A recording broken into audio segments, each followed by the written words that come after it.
आज हम 10th class की बायोलॉजी का चैप्टर नंबर 1 का टॉपिक लंग कैंसर डिस्कस करेंगे इस वीडियो में।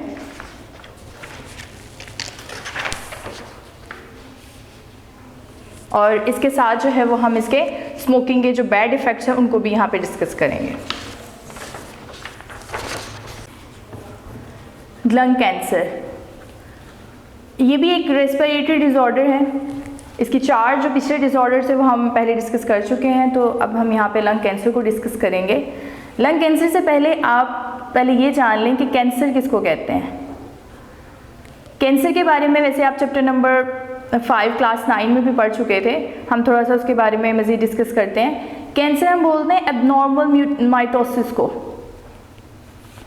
जब सेल की जो ग्रोथ है वो एबनॉर्मल होने लग जाए, जितनी ज़रूरत बॉडी को नहीं है उससे ज़्यादा जो है वो रिप्रोड्यूस करने लग जाए, डिवाइड करने लग जाए, तो वो फिर क्या होता है कि वहाँ पे उसके ट्यूमर्स बन जाते हैं। ठीक है, यानी कि वो सेल के गुच्छे वहाँ पे इकट्ठे होने लग जाते हैं जो रसोलियों की शक्ल में, ट्यूमर्स की शक्ल में ज़ाहिर होने लग जाते हैं। अगर तो वो ट्यूमर अपनी जगह पे ही रहे जब तक, तो तब तक वो ट्यूमर ही कहलाता है। लेकिन जैसे ही वो ट्यूमर अपने इर्द गिर्द के जो सेल्स हैं, सराउंडिंग के जो सेल हैं, उनको भी वो इन्वेड करने लग जाए, उनको भी अपना पॉइजन वहाँ पे भी सिक्रेट करने लग जाए, तो फिर ये कैंसर की शक्ल इख्तियार कर लेता है। यानी कैंसर जो है वो मेनली फैलने वाली बीमारी है, स्प्रेडिंग डिजीज़ है। और जब तक वो ट्यूमर जो है वो स्प्रेड नहीं होने लग जाते तब तक हम उनको कंट्रोल कर सकते हैं, लेकिन जब वो स्प्रेड करने लग जाए तो फिर जो है वो हमारे लिए मुश्किल हो जाता है। इसलिए तो अक्सर जब हम डॉक्टर्स के पास जाते हैं तो वो बताते हैं कि ये कैंसर की कौन सी स्टेज है, तो यानी कि लास्ट स्टेज उसकी यही होती है कि अब ये हमारे बस में नहीं रहा, काबू में नहीं रहा, ये पूरी बॉडी में जो है वो फैलने लग गया। तो in case of the lung cancer में क्या होता है कि जो लंग्स के टिश्यूज़ हैं, लंग्स के जो टिश्यूज़ हैं या इसके जो सेल हैं उसके अंदर भी यही म्यूटेशन किसको कहते हैं, तब्दीली। डीएनए हुक्म देता है ना, उसके अंदर जो न्यूक्लियस के अंदर डीएनए मौजूद होता है, वही सबको ये पैगाम देता है कि किसके डिवाइड होने का टाइम है, किस सेल का, या उसने क्या काम करना है। तो वहाँ पे जब चेंज पैदा हो जाए डीएनए के अंदर, उसको म्यूटेशन कहते हैं। और म्यूटेशन की वजह से ही जो है वो ज़्यादातर जो कैंसर है वो कॉज होता है। तो जो इसकी नॉर्मल ग्रोथ होने शुरू हो जाती है। अब इसके सिम्टम्स कैसे पता चलता है कि हमें जो है वो लंग कैंसर हो गया है? इसके सिम्टम्स भी बिल्कुल नॉर्मल रेस्पिरेटरी डिसऑर्डर्स की तरह के ही होते हैं, इसलिए हम इसको ज़्यादा उसमें नहीं लाते अपने अंडर कि जो है वो कोई स्पेशल मसला हो रहा है। लेकिन सबसे बड़ी वही शॉर्टनेस ऑफ ब्रीथ, फिर मैं बताती हूँ आपको कि सबसे बड़ा सिम्टम जिसकी वजह से हमें पता चलता है कि हमें जो है कोई सीवियर किस्म की बीमारी हो रही है। ठीक है, शॉर्टनेस ऑफ द ब्रीथ होती है, कफिंग होती है। ठीक है, कफिंग के साथ जो है वो हमें म्यूकस भी निकलता है जैसे नॉर्मल बीमारियों में होता है। और वेट लॉस हो जाता है बहुत ज़्यादा, और ये एम्फीसीमा में भी होता है, निमोनिया में भी वो वेट लॉस बहुत ज़्यादा होता है। लेकिन कफिंग के साथ यहाँ पे एक और चीज़ निकलने लग जाती है, दैट इज़ ब्लड। और जब ये ब्लड आने लग जाए तो इसका मतलब है कि लंग्स के जो टिश्यूज़ हैं वो डिफेक्टिव हो गए हैं, उनके तो कोई मसला हो गया, और फिर हमें सीरियस लेना पड़ता है इस इशू को, किसका मतलब है कि हमें कोई सीवियर किस्म की जो है वो बीमारी हो रही है।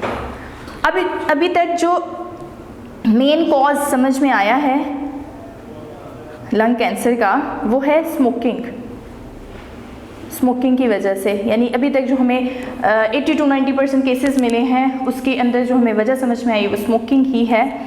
स्मोकिंग 2 तरह से, यानी डायरेक्ट भी स्मोकिंग, और इसके अलावा हमें उन लोगों में भी ये केस नज़र आए जिन्होंने कभी सिगरेट को हाथ भी नहीं लगाया अपनी ज़िंदगी में, नहीं पिया भी नहीं है, लेकिन फिर भी उनके अंदर लंग कैंसर जाहिर हो गया है। तो उसकी वजह होती है पैसिव स्मोकिंग। पैसिव स्मोकिंग किसको कहते हैं? पैसिव स्मोकिंग कहते हैं यानी कि खुद सिगरेट नहीं पीते लेकिन इनहेल करना किसी दूसरे का, इनहेलेशन ऑफ अदर स्मोक, यानी कोई और आपके पास बैठ के सिगरेट पी रहा है और आप उसका जो धुआं है वो अपने सांस के जरिए अंदर लेके जा रहे हैं, तो उसको बोलते हैं पैसिव स्मोकिंग। और ये डायरेक्ट स्मोकिंग से ज़्यादा खतरनाक है, इसलिए तो हमें कहा जाता है ना कि अगर आपके पास कोई बैठ के सिगरेट पिए तो ये आपकी ड्यूटी है कि आप उसको मना करो। उसकी अपनी सेहत के लिए नहीं, अपनी सेहत के लिए भी आपकी बहुत ज़रूरी है कि आप उसको मना करो कि ठीक है पीना है तो मेरे पास बैठ के मत पियो कम अज़ कम।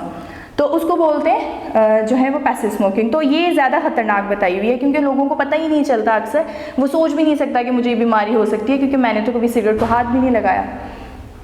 इसके अलावा जो है इसका जो उन्होंने बताया हुआ है ट्रीटमेंट, तो ट्रीटमेंट तो उसका खैर कैंसर की तरह के ही बहुत लंबे चौड़े चलते रहते हैं, लेकिन इसके अलावा जो WHO ऑर्गेनाइजेशन है जो कि हमारे काम करती है मुख्तलिफ़ किस्म की डिजीज़ के ऊपर, उनके ट्रीटमेंट के ऊपर, तो उसने ये बोला है कि अगर आप टोबैको को स्मोकिंग में यूज़ करना कम कर दें या बंद करवा दें, और इसके अलावा गवर्नमेंट जो है वो इसके एडवर्टाइजमेंट स्टॉप कर दे ताकि यंग लोगों में ये प्रमोट ना हो, तो ये बीमारी जो है वो भी काफ़ी हद तक जो है वो कम हो सकती है।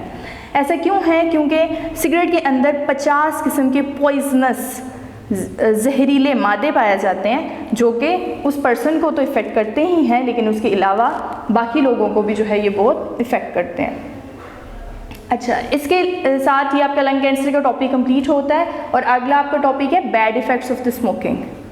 यहाँ पे कुछ हम इसके इफ़ेक्ट्स को डिस्कस करते हैं कि जो स्मोकिंग की वजह से हमें कौन कौन से मसलों को जो है वो सामना करना पड़ता है। सबसे पहला है कि स्मोकिंग जो है बहुत हार्मफुल है। क्यों? क्योंकि इसके अंदर जो केमिकल्स पाए जाते हैं, तकरीबन 4000 केमिकल्स स्मोकिंग सिगरेट के अंदर, एक सिगरेट के अंदर पाए जाते हैं, और उसमें से 50 तो कार्सिनोजेनस हैं, यानी जान के लिए ख़तरा है। ठीक है, एक ये वजह है इसके इफ़ेक्ट्स में। दूसरी जो बात है वो है स्मोकिंग जो है ये लंग कैंसर को ही नहीं बल्कि बस फैलाती, बल्कि ये दूसरी भी बहुत ज़्यादा, मतलब नॉट ओनली लंग कैंसर, सिर्फ लंग कैंसर ही इसका शिकार, इसकी वजह से शिकार नहीं होते, बल्कि अदर डिजीज़ आल्सो, भी बहुत ज़्यादा डिजीज़ हैं जो इसकी वजह से जो है वो सामना करना पड़ता है लोगों को। इसके अलावा तीसरा पॉइंट देखें तो कौन कौन से डिजीज़ हैं इसमें डिजीज़ आ रहे हैं आपके पूरे एयर पैसेज पे ही। ठीक है, किडनी के बहुत ज़्यादा मसले इसकी वजह से पैदा हो रहे हैं। उसके अलावा ओरल कैविटी कहते हैं आपको मुंह को, ठीक है, मुंह के बहुत ज़्यादा मसले इसकी वजह से हो रहे हैं और ये कैंसर भी फैलाता है। लेरिंग्स हमने पढ़ा था, जहाँ पे हमारे वोकल कॉर्ड्स मौजूद होते हैं, जहाँ से हमारी आवाज़ पैदा होती है, उसके मसले हैं। चेस्ट के इशू बहुत ज़्यादा पैदा होते हैं। ब्लेडर में भी आपके, ठीक है, मसाना जिसको कहते हैं, जहाँ पे यूरिन आपका रुकता है, उसके भी बहुत ज़्यादा मसले, ज़्यादातर कैंसर इन सब के वो स्मोकिंग की वजह से होते हैं।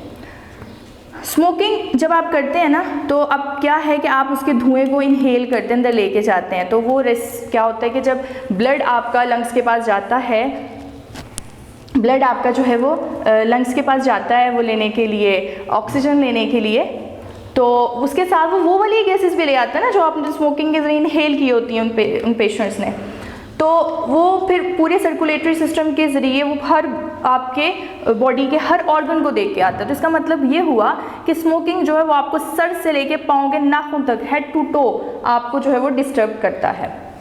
इसके अलावा ये और क्या काम करता है कि आपने ये बात पढ़ी होगी कि याद होगी कि हमारे रेड ब्लड सेल्स के अंदर हीमोग्लोबिन मौजूद होती है, ठीक है, और ये जो हीमोग्लोबिन है ये इसकी कैपेसिटी को भी लो कर देता है। ठीक है, यानी इसके अंदर जो उसको लेके जाने की कैपेसिटी है, ऑक्सीजन को डिलीवर करने की, और कार्बन डाइऑक्साइड को भी वापस यही लेके आता है, लेकिन इसका मैकेनिज्म डिटेल में आपको हायर क्लासेस में पढ़ाएंगे अगर आप आगे बायोलॉजी की स्टडी करते हैं तो। फिर उसके बाद स्मोकर्स जो हैं इनके अंदर बहुत ज़्यादा इन्फेक्शंस, ख़ास तौर पर लंग्स के और भी बीमारियां हैं, जैसे ट्यूबरक्लोसिस है, टीबी जिसको कहते हैं, निमोनिया है। तो ऐसे लोग जो स्मोकिंग करते हैं उनके अंदर 4 गुना चांस बढ़ जाते हैं इन बीमारियों के। यानी नॉर्मल भी लोगों को ये बीमारियां होती हैं, लेकिन वो लोग जो स्मोक करते हैं उनके अंदर 4 गुना इसके ज़्यादा चांसेस होते हैं। इसके अलावा आपके दांतों को भी ख़राब करने की वजह जो है यही बनता है, और इसके भी टूथ लॉस, टूथ डिके के चांसेस भी 2 से 3 गुना स्मोकर्स के अंदर ज़्यादा होते हैं as compare to non smokers. तो यहाँ पे जो है ये आज आपका चैप्टर भी एंड हो जाता है, तो इंशाल्लाह हम नेक्स्ट चैप्टर डिस्कस करेंगे नेक्स्ट वीडियो में। वीडियो पसंद आई तो लाइक करें, अपनी राय कमेंट करें। ऐसे ही मजीद वीडियोस के लिए हमारा चैनल सब्सक्राइब करें और बेल का आइकन दबाएं ताकि आपको हर वीडियो का नोटिफिकेशन मिलता रहे।